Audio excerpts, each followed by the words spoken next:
All right, what is up, everybody? Welcome back to the channel. My name is Chris, and today I'm back with another video here. A really fun, entertaining, exciting. I mean, whatever you want to call it. This one was a lot of fun.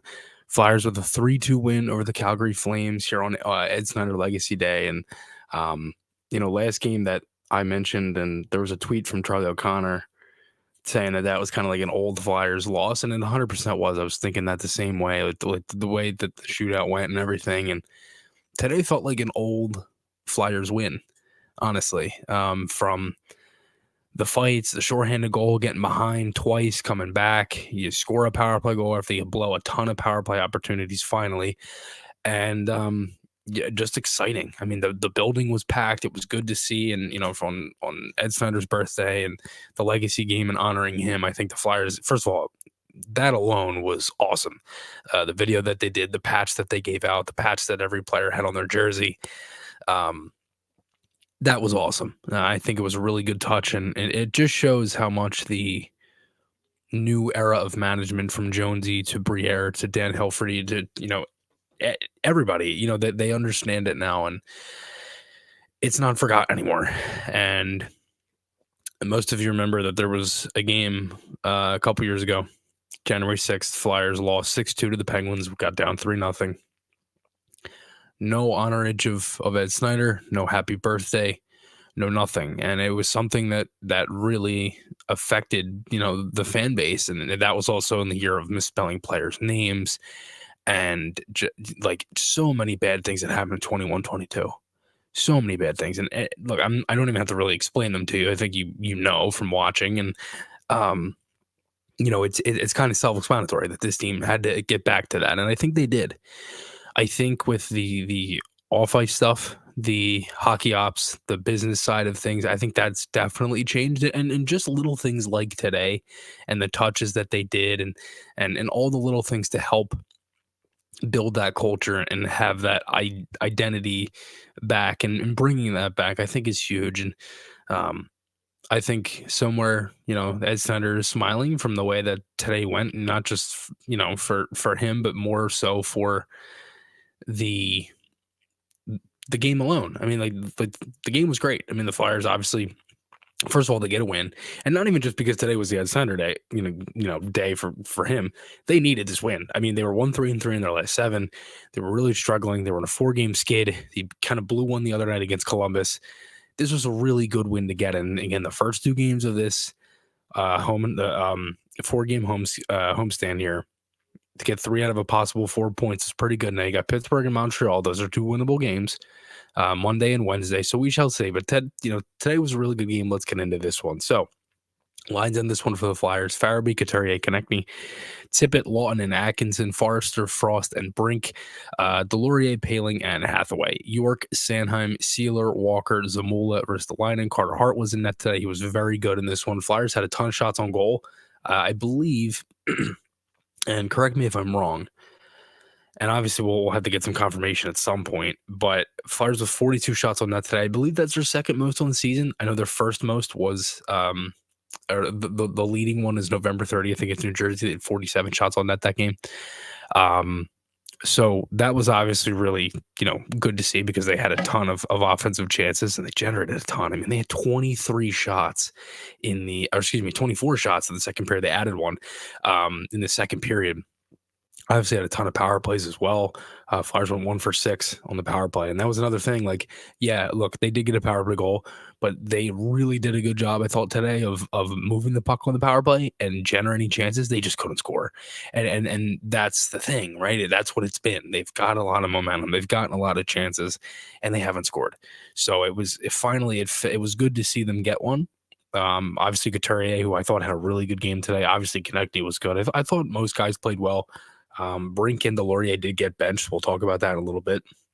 There was also a little bit of an injury scare at one point. So, yeah, this one might be a tad bit long here because there's a lot in this one. So, Carter Hart had a couple big saves earlier. Atkinson with a chance.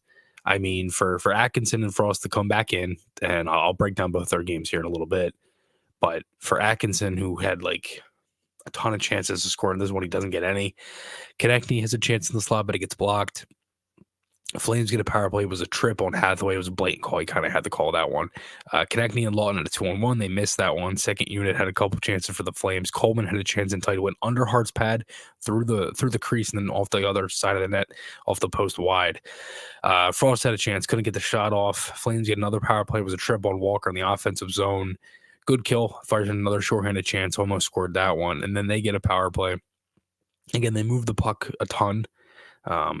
Konechny fan on one in the slot. I think the one thing that I did like was that they finally went back to Konechny on the left flank, and that definitely opened up the ice because he had chances there. Again, he fanned on one of them, and that was one thing that was good to see, was that at least they went back to that and they had the right guys in the right spots. I know Tippett was on the other side and on the right flank, but at least they had one guy in their good spot, right?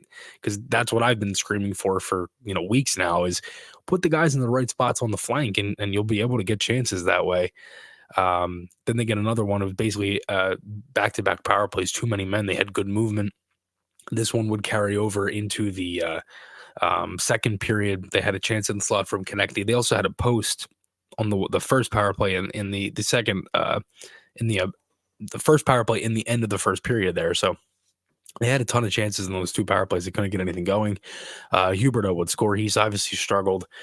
Been one of the really, I guess, crazier stories in the NHL in these past couple of weeks. I mean, he's been a guy that's completely fallen off. I mean, from 115 points to 55, and today, I know he was certainly involved.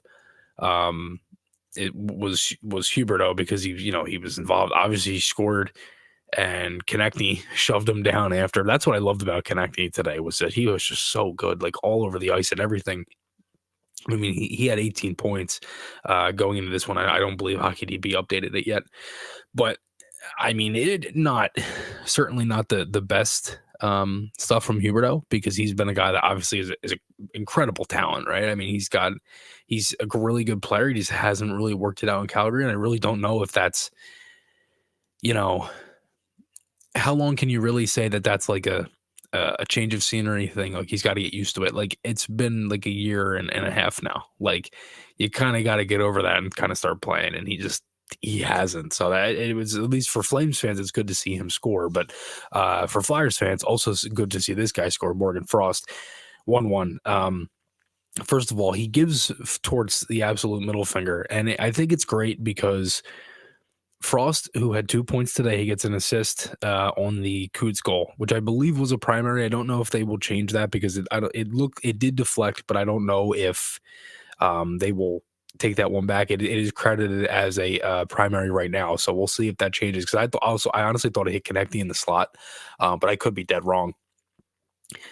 So a goal and an assist for Frost. He's a guy that obviously he's been kind of up and down. I've obviously said my thoughts on him a million times. I feel like this could be a turning point for him, and I do feel like that this is one of those games where he sticks out. He has a really solid effort. He gets a goal. He gets an assist. He gets a little bit of confidence. The Flyers obviously win. And, again, like I said, you got a couple of home games coming up. You got a lot of, games on East Coast time zone and everything else kind of coming up. Like, this is kind of where you want to see some of these guys get involved. Because I mentioned it in the last video, there's been a lot of guys that have not been scoring. Atkinson's another one who had a ton of chances today. Paling is one. Forrester is one. Brink obviously gets benched. We'll see what happens there and whatever Torts says about that. But, there's been some guys that really haven't been putting the puck in the net and just producing offensively, and more so than just scoring goals, right? But guys like Tippett, you kind of been wanting to see a little more from. And Forrester's another one. Again, I could go through the whole list again. But, I think it was good for Frost because, again, like I said, I mean, he has the meeting with Torts. He said he loved it. And, Torts said he loved that. And having, be able to kind of go back and forth on that, and requested a meeting because they talked twice and then they had the meeting. So that's good to see. And I like Frost, from what I know, I mean, he loves playing here. He wants to be a Flyer. And I think look, I don't know if it's going to work out, because this has been, since Torts got here, this has been the seesaw back and forth. Scratch, play, scratch, play, scratch, play. So I don't know what is going to have to change for that to stop. But I will say that games like today, after a meeting yesterday, are encouraging and show that a guy like Frost can certainly be a player and certainly be a guy that can kind of, take that and kind of run with it. So Flyers kind of go down here. They get a power play. Greer with a board. Flyers just were not messing around with him all day. And they moved it well. Brink and York had some good work. 2-1. Uyghur scores. Fourth line was hemmed in. Delorier didn't see the ice after this, which was interesting. I think Torres has kind of had a shorter leash with him recently. He got scratched in Edmonton. And then today as well, York gets hit, and this just caused the game to kind of go from like around kind of here a little up to like up here completely. York with the hit, Farabee drops the gloves. There's an elbow to the head. So Farabee got an instigator with 5 minutes for fighting, 10-minute misconduct. And then Lindholm got the board, the elbow, or sorry, I think it was a rough and elbow, and then the 5 for fighting, and then the 10-minute. So Flyers only get a 2-minute power play out of that, which I thought was the right call. I thought it was more, I think you could have probably called it hitting to the head, but it was more of an elbow. So I understand that. They get a power play again. They get looks. Couldn't really get anything going. A couple minutes later, Hart with a really good save on Kadri and tight. Atkinson chance off the rush again. Breakaway shoots it right into Markstrom's pads. Before I get into the Coos goal here, I'll talk about Atkinson. I thought Atkinson had a better game today. And I do like the fact that he's getting chances. I thought he handled it well. I think that there is one thing with Atkinson, though, is like you can't just keep saying he keeps getting chances. Like, I feel like the more chances you get, I'm like, you got to start scoring. And he's a guy, again, hasn't scored since November 11th. Like, he's got to get going. And same thing with Forrester. It's been over a month since he scored. So I thought Cam had a better game today. He was definitely more noticeable. I mean, he had the chance early in the first period as the breakaway here. I thought he made some other good plays defensively too. And defensively, he's always been a solid player. But I think his all-around game is dipped. And Flyers had a really good period. They get a power play after that. Atkinson draws a hook, and then they score finally. Couturier scores. Chip off the back of Markstrom. Again, shot from Frost, deflects. Coots with the bank shot, 2-2. We go into the third period. Markstrom stones Couturier. Huberdeau hits Konechny, and then Konechny just levels him back. Flames get a power play. It was a roughing call on Hathaway. Puck's in the crease. It's in Markstrom, in his pads. He's digging for it. He doesn't do anything. He doesn't hit anybody. He just kind of sits there and takes it from 3 Flames and Markstrom himself, and he gets the penalty, Hathaway, for a roughing call. So I'm thinking to myself, all right, well, this is like around 16 and a half minutes or so. They get a power play. I'm like, this isn't that great. And I'm like, hopefully they don't score here. Well, Travis Konechny goes down the ice. Oh, my God, man. I mean, he had the 2 chances before he tried to go low on the 5-hole where he kind of like looked the other way and just kind of like zing it at the net and on the ice in 5-hole. That didn't work twice. I think he ended up doing it 3 times today. And he just goes low glove side, beats Markstrom, who was great today for the Flames. He's got more than 5 shorthanded goals in the season since Mike Richards did it twice in back-to-back years, 2007, 2008, and then 2008, 2009. That was really good to see. Carter Hart also moving to the 4th all-time in wins, passing Wayne Stevenson with 94. Stevenson had 93. Hart was kind of stuck at that for a couple of games. So I was glad to see him get that because it was a really good game for him. Flyers get a power play late. There was a puck that goes in for Calgary. It would have been a goal for Zari. They called it no goal because he slammed Sealer to the ice before that. So they called the interference no goal. It doesn't count. Thank God, because that wasn't the best goal for Hart to give up, thankfully. But it ends up going in. It looked like he went to catch it, went off the glove, and just dipped in. Again, Brink wasn't on the ice. I'm not really sure why. I think Brink's play has dipped off? Yes. I think really since the beginning of the season. He had that really good stretch where you noticed him in like every game. He scored his first goal, and then he just really fell off from there. And Delorier wasn't on the ice for a long time. So that was something that was definitely interesting to see.